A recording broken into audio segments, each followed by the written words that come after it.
My best friend when I was growing up was a boy that was my age.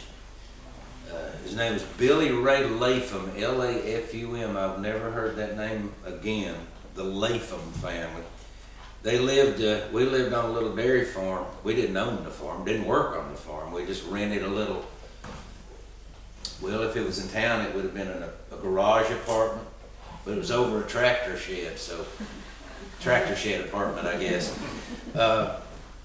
His dad and my dad worked together at a rayon plant. My dad was a textile engineer, and they worked together at a place called American Ink. It was a Dutch-owned company out in the boonies in East Tennessee, and Billy Ray and I rode the school bus together. Now, I don't know who designed school bus routes in East Tennessee in the early 1950s, but if I'm not mistaken, I remember coming through here on the way home. We got out of school at 3:30, and it was usually about almost 5 o'clock by the time we got to Billy Ray's house, and then the bus went around John Brown's barn to get to my house. So I'd always just get off at Billy Ray's house.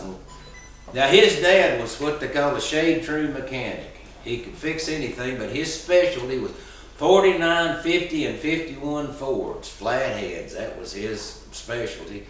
And he'd buy old ones and wrecked ones and take a door off one and a trunk off another and put them together. My mother called them Madras cars because they had so many colors on them. They'd have a green trunk, a blue door, and a red hood. And he'd put them out on the highway, and he had a sign that he'd made years before at the bottom of a cardboard box. He'd taken a shoe dauber, you know, like you coat your shoes with liquid shoe dauber, and had written fishing car, cheap, C-H-E-E-P. I don't know what a fishing car was, but by golly, he'd put that under the wiper blade out there on the highway, and eventually somebody'd buy it, and he'd make some more, you know. Well, Billy Ray and I, we loved to play in those old cars he had sitting around in his yard there, you know. But he didn't want us to play in them. He said, boys, there's liable to be snakes in them cars. And we were like, well, yeah, we're 10-year-old boys. We wouldn't want to be in a car with a snake. But he'd say, no, don't, just stay out of them cars. So we'd just ride our bikes around, ride horses, whatever, wait. Because Billy Ray's dad would be out there working, see. After he got off at 3:30, he'd work on those old cars. Now, he had one of those nice red Craftsman toolboxes, the double-decker ones that he kept under his shade tree under a tarpaulin. And he kept his tools all in there and locked up and keep them clean and everything. Well, we'd ride around on our bicycles or whatever, waiting because at about 6 o'clock, Billy Ray's mother would come out on the back porch and go, "Dinner!" And as soon as Billy Ray's dad heard that, he'd stop whatever car he was working on. He'd walk over there and take that rag out of that left rear pocket and take every one of those Craftsman tools and clean them up just right, put them all right back where they went in those drawers, and then he'd lock the drawers and he'd put the tarpaulin back over, and then he'd walk over to the back porch there where there was a water spigot sticking out of the ground about 2 foot. And next to that water spigot were 2 4-inch concrete cap blocks set together to make a square. And on top of that was a 2-gallon milk bucket turned upside down. Now he'd have grease right up to his elbows there from working on those old nasty cars, and he'd go over there. Now he didn't want to reach down and grab the handle on that spigot because that's the same spigot that his wife used to get the water to water her flowers. So he wasn't going to grease that up. So he'd get an elbow and reach down and mess with it till he'd get it started, just a little drizzle. Then he'd pick up that milk bucket and stick it under that drizzle and go, he'd get that started. Now underneath that milk bucket was a box of Tide laundry detergent. He'd pick that up and then put that left down there and he'd get a little pyramid of that Tide laundry detergent, set the box down, and then he would take his little finger on his right hand and bore him a little hole in the top of that cone, looked like a little volcano sitting there in his hand. And then he would take that cone and he'd wash that water and he'd go for like 1.4 seconds, get the water, and then he would start that white laundry detergent. He'd work it around those hard old knuckles and around and around. Then he'd get up to his wrist. It looked like he was wearing white gloves, and then he'd work up his elbows like this until he was white from here to here, and he'd stand there like he looked like a debutante going to a cotillion. Stand there like this, and then he would count. 23, 24, 25. And by then the water had gotten into the bucket. He'd reach down and turn it off with his elbow, and then he'd start sloshing that old cold well water up on there, and it'd take him about 10 minutes to get all that detergent off, and he'd do this, and then he'd dry his hands and his arms on his work shirt, and he'd walk in the house. Now, his wife would have his supper ready. Now, his supper every night that I was ever there was 2 fried hot dog sandwiches on white toast with mustard. Now, if you want the recipe, I can give it to you. 2 hot dogs, and you butterfly them so that they, and then you turn them face down in a hot iron skillet, and you get them good and black while you're toasting your white bread. Then you lay your white bread out, you put your 2 hot dogs on there, cover it in the white bread, put the other sheet of white bread on there with the mustard, and then you slice it diagonally. Because Billy Ray's mother read the Ladies' Home Journal. She knew what presentation was. Now she made him 2 of them on a paper plate, and he would walk in, and sitting there would be his dinner and a freshly opened Pabst Blue Ribbon tall boy. And he would get that tall beer, and he would slide his hand under those 2 hot dog sandwiches, and then he'd reach down and go like that and stick his paper napkin to his lower lip. And then he'd walk in the living room where he had a Berkline recliner that was covered in brown naugahyde and black electrician's tape. And he didn't have a free hand, so he couldn't get the recliner out, so he'd start kicking the lever. And finally that chair would go floop like that. Now Billy Ray's dad was like, his physique was like he was, if he'd been 3 inches taller, he'd been a circle. Rather rotund gentleman, a lot of hot dog sandwiches. And then he would step over the footstool, and he'd work his way down into the recliner, and he'd set his beer on that little table there next to him, and he'd set his plate of hot dog sandwiches on his big stomach.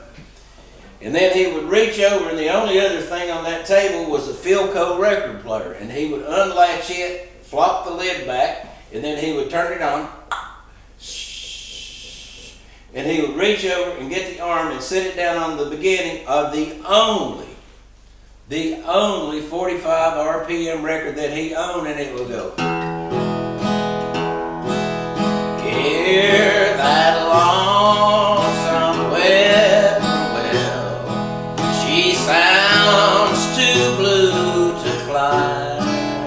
And Hank Williams would start singing, I'm so lonesome I could cry, and he'd go, oh, that's good. And he'd reach and get the first half of that first hot dog sandwich and get that beer, and Hank Williams would be finally get, I'm so lonesome I could cry.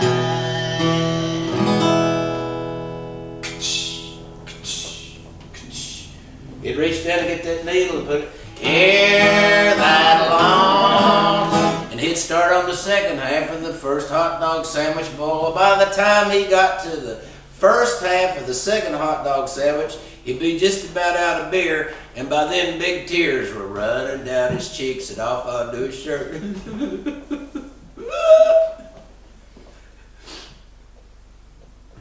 Honey, I'm going to need a refill in here, please. And his wife would go to the Frigidaire and open him into the PBR, swap with him, he'd sit down there and, I'm so lonesome I could cry.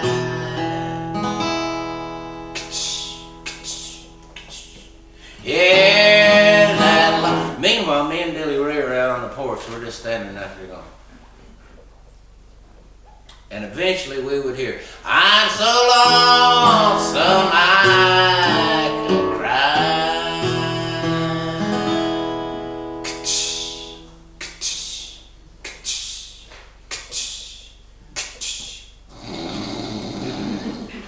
And we were in them cars.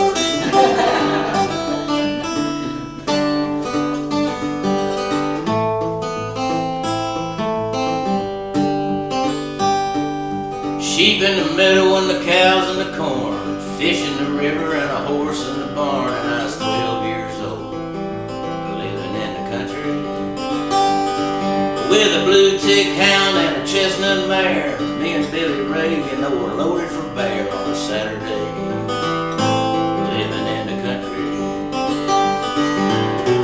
When you're 12 years old, living in the country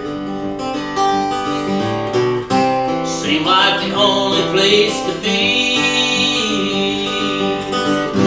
The work's all done and we're headed for the river. We're gonna catch all the fish in eastern Tennessee.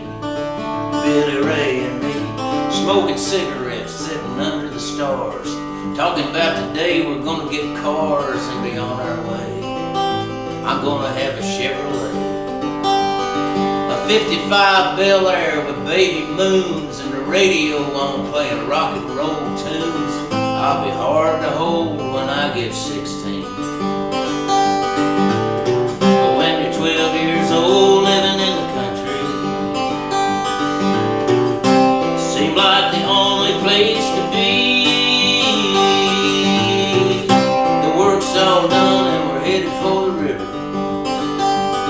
We're gonna catch all the fish in eastern Tennessee. Billy Ray and me.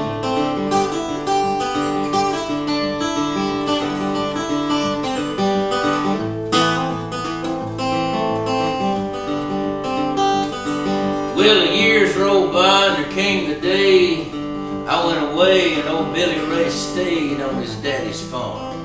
But the country couldn't hold me. Well, I've seen all the places that I wanted to see, but I ain't seen nothing like East Tennessee. And I'm glad to say that I'm back in the country. 'Cause when you get my age, living in the country seemed like the only place to be. The work's all done and we're headed for the river. We're gonna catch all the fish in eastern Tennessee. Billy Ray.